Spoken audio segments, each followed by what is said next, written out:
What if the only food a billionaire could keep down came from a 7-year-old girl standing on a plastic stool over a smoky coal stove? What if the first word that girl said to him, without blinking, was "Daddy"? And what if that one plate of street noodles didn't just wake up his appetite? It cracked open his whole life. You think I'm being dramatic, right? I thought so too until I watched a pan hiss a city hold its breath, and a man with everything realize he had nothing that mattered. Morning in Aiya felt like the city was rubbing sleep out of its eyes. Tires hissing, hawkers calling roosters late for work, the kind of noise that stacks into music if you listen long enough. By the gutter that gurgled like it had opinions, there was a stall that looked like it had survived more storms than roofs. No signboard, no paint, no generator, just a coal stove that coughed and then sang, and a little girl named Sonia who turned noodles with hands that moved like memory.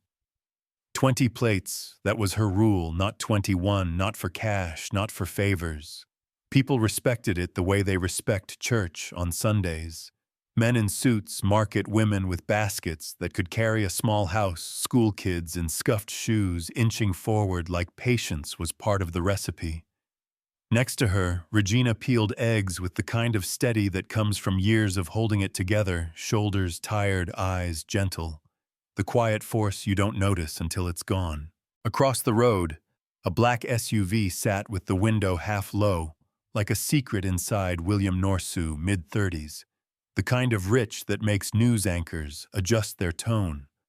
CEO of Will Technologies. Suit-perfect watch smug, but his eyes were far away, like everything inside him happened. 3 seconds late, he hadn't finished a full meal in 3 years. The doctors wrote a name on it. Trauma-induced anorexia, which sounds clinical until it's you. Watching your fork and your throat refuse to be friends. His parents died in a flash, grief parked in his mouth and turned food to paper. His private chef gave up, therapists tried to rewind the tape, nothing worked. Then the steam from Sonia's pan drifted into that SUV onion and pepper, and something older than recipes, something that smelled like safety. He cracked the door without asking permission from his pride. Pattern interrupt. The billionaire stepped into a line, like he'd been born into it. Hands in pockets. Eyes on the stove, people turned, whispers moved down the queue like a breeze. Is that? Wait. He kept quiet, just breathed in that smell, and tried not to shake when he reached the front. Sonia wiped her hands on a small towel and said it like an apology that still had boundaries. Sir Noodles is finished. He nodded, almost smiled. Then this not even one spoon left. She studied him like she was reading a book. Adults never pick up, then her face lit. I saved one plate for someone special. I think it's you. He sat on the wooden bench that creaked like a confession. First bite. Second, third. His hand didn't stop. His eyes didn't lift. His shoulders dropped like a man who finally sat down after standing too long. Regina watched from behind the curtain, heart in her throat, and Sonia giggled and shot the arrow right through the air. Daddy, you really like it. He froze, fork halfway. What did you call me? Daddy, she said again. Bright as morning. You look like one. If it were you, what would you have done? Or laugh it off, correct her, or feel something shift under your ribs and pretend you didn't feel it? He went home with the taste still clinging to him, to a penthouse where the lights looked like fallen stars, and the silence was heavy.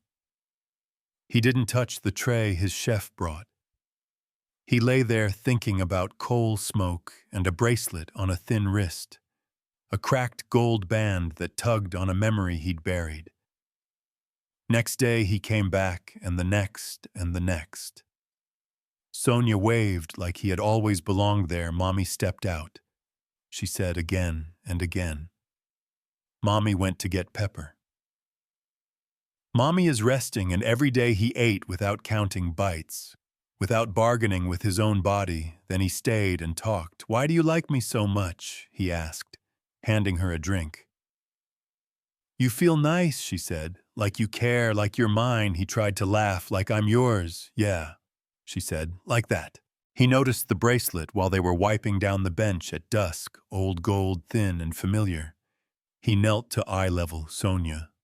"Where did you get this?" She looked at her wrist like she'd never questioned it. "It's always been mine. Mommy says it's lucky. Lucky sure, or destiny wearing jewelry." Trouble arrived in a starched white jacket and a voice tuned for attention. Chef Kofi, owner of a restaurant that had been losing customers since a small girl learned to cook. Hope, he marched up with two men and a smirk. He must have practiced in shiny surfaces. "Illegal," he shouted. "A child, cooking, no license, no hygiene. Shut it down." Sonia's spoon paused in the air, not shaking. Just still, Regina stood tall in a fear she refused to show. "She is not alone," I guide her. "We are clean, we are careful." Kofi laughed, like care was a joke poor people tell themselves. "People like you don't belong in the food business." "Street nonsense. Do you think that's fair? Be honest with yourself." Because the line didn't think so. William stepped forward, voice calm like a door that closes without a slam. "If you're not the health inspector, you don't get to pretend. If you're losing customers, fix your kitchen. Don't bully a child." The crowd shifted as one. Kofi hissed something about later and left in a cloud of dust that didn't cover his shame. After the dust, silence, and the kind of looking that holds 8 years between two people, Regina finally met his eyes. "Sonia tugged his sleeve, Daddy," she said again, simply, true in her mouth.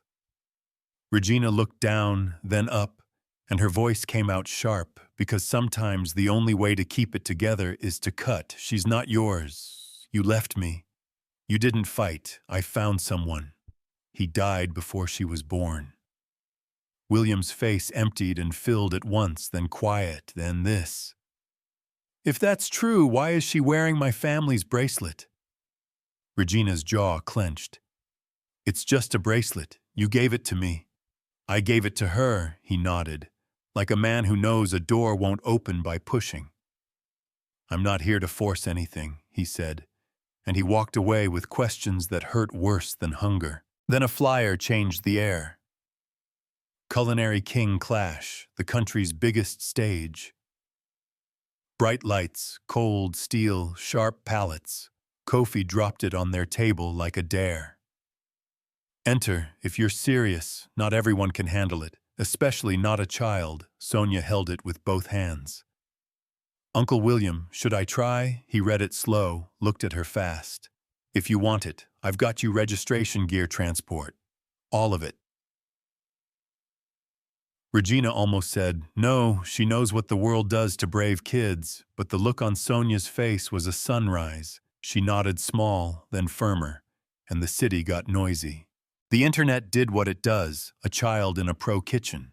They want ratings, they want pity. The show's host stood in front of cameras and said, "No age limit, let the food speak." And then Sabotage tried to speak first.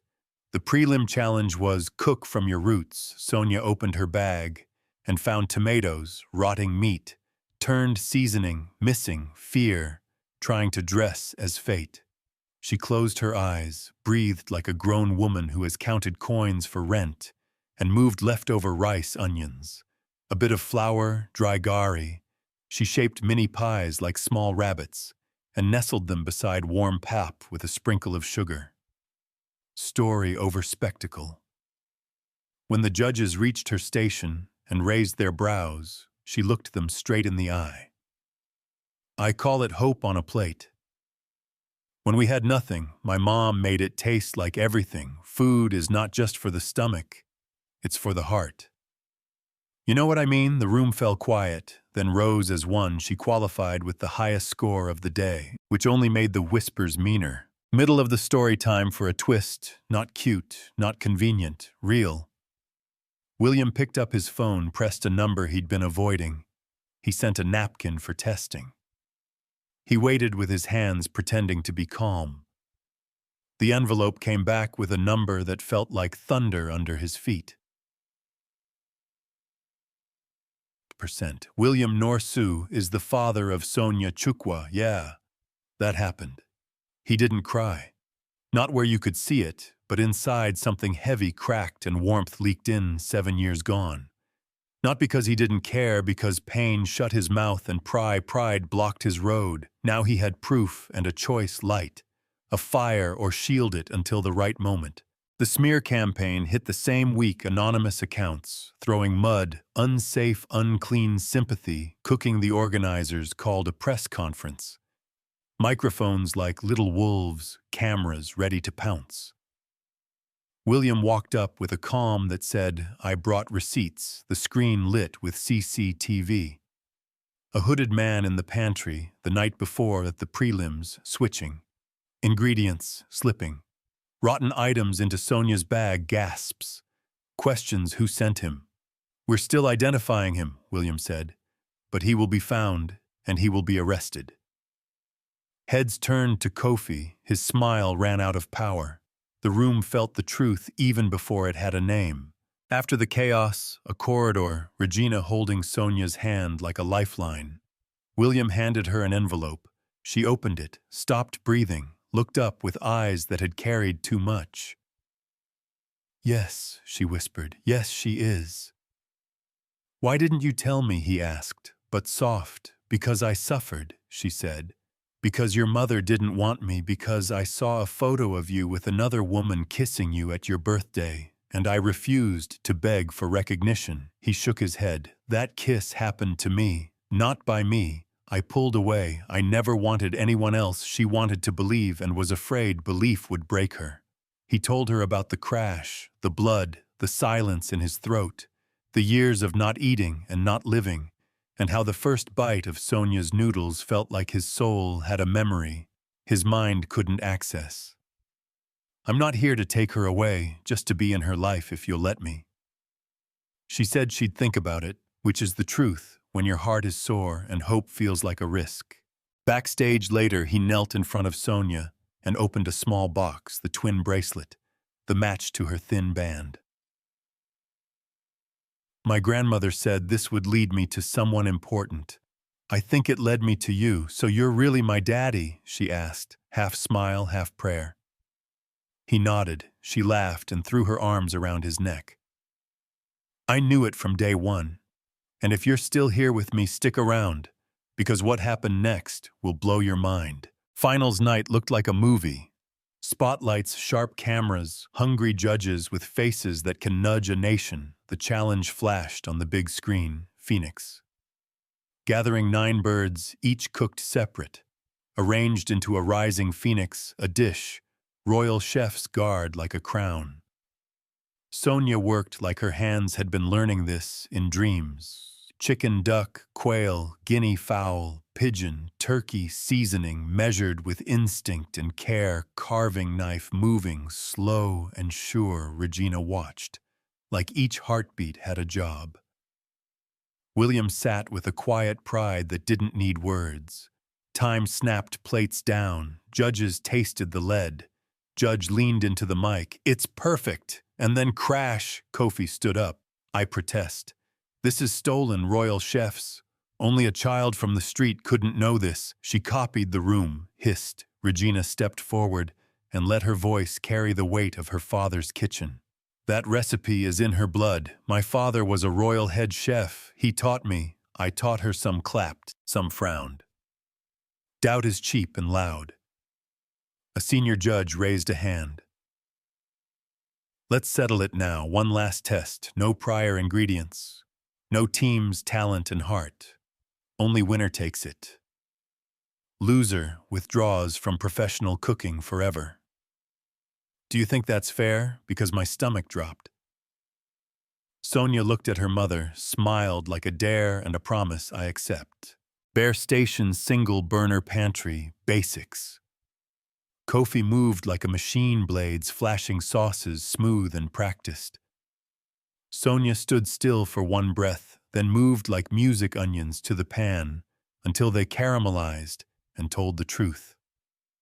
Pepper and crayfish blooming in oil, groundnut, bringing body soft dumplings filled with shredded chicken and egg yolk, and herbs folded in garnished with leaves, and a line of focus that didn't blink. Judges tasted Kofi's first nods. You could bet money on, then they tasted Sonia's, and the room changed. Temperature one judge closed his eyes. Another put a hand flat on the table like the plate was speaking. It's not just food, one whispered. It's memory, it's healing, it's love. The host leaned in to announce the winner, but the back doors banged open and consequences entered with security. William's assistant dragging a young man in a black hoodie who had run out of places to hide. He confessed, paid by Kofi, to sabotage and smear. The room erupted. Shame she's a child.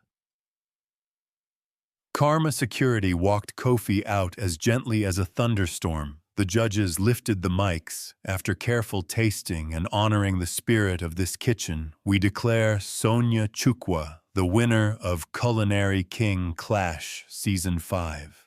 The sound that followed felt like a roof lifting. Regina ran. William followed. The three of them folded into each other, like a house finally built where the water can't reach. Within a week, they moved boxes, laughter, the Norsu mansion, learning new sounds, marble floors that finally reflected faces instead of loneliness, kitchens that smelled like garlic, and second chances. Sonia taught the mansion chefs her noodles, exact, no shortcuts. William walked the hallways like a man who had been underwater and finally remembered how to breathe. Then came the gala. Yes, glossy but different. Not a flex, a testimony. The city's who's who in one room. William spoke plain. Tonight isn't about wealth or power, it's about a little girl who healed me without trying. From tonight, she is recognized as Sonia Norsu, my daughter, my pride, my heir. Applause like thunder rolling downstairs. He turned to Regina, took a knee that meant I learned, not I own. Will you marry me? Regina's tears tasted like salt and relief. Sonia stepped forward like a tiny officiant and pressed their hands together. Now we're really a family, yes, Regina said, then louder, yes. The room stood, some crying, some clapping, all changed a little. That should be the end roll credits. Soft music. Happy house. But let me ask the question that keeps buzzing, is a story finished when one family is safe, or does it keep going where the light doesn't reach? Because the morning after the gala, the stall by the gutter stayed closed. The line that used to form at dawn dissolved into the day, and while Sonia now had a kitchen where the bulbs never flicker, the corner where kindness lined up had one less reason to smile. Do you think that's fair? Should a child be allowed to compete at that level? If the talent is real, should a billionaire sponsor one brave girl while 100 others stand in the same line and never make the news? Where's the line between help and power, between protection and ownership, between a private DNA truth and a public life that will never be quiet again? Here's what I know. I saw a child cook with love and stubborn dignity. I saw a man crawl back into his own life, one bite at a time. I saw a mother set down a world she had carried alone just a little and trust that someone else would hold it too. I saw a city taste itself on a plate and stand up for it. And I also saw the empty morning where 20 small plates of hope didn't get served. So tell me, if it were you, would you have kept that stall open as a community kitchen, with new permits and protection, or closed it and brought everyone home? Would you put age limits on talent, or build safer ladders so the climb doesn't eat the child who dares to climb? Drop your thoughts in the comments. Argue with me, tell me where you're watching from and what dish tastes like home to you. If this story pulled you back to a moment you thought you'd buried, share it with someone who needs to remember that love can taste like onions and pepper and warm hands on a hot pan. Hit subscribe. If you want more true stories, told, plain, and felt deep, and yeah, stick around. The next one might change the way you see hunger and the way you feed the people you love.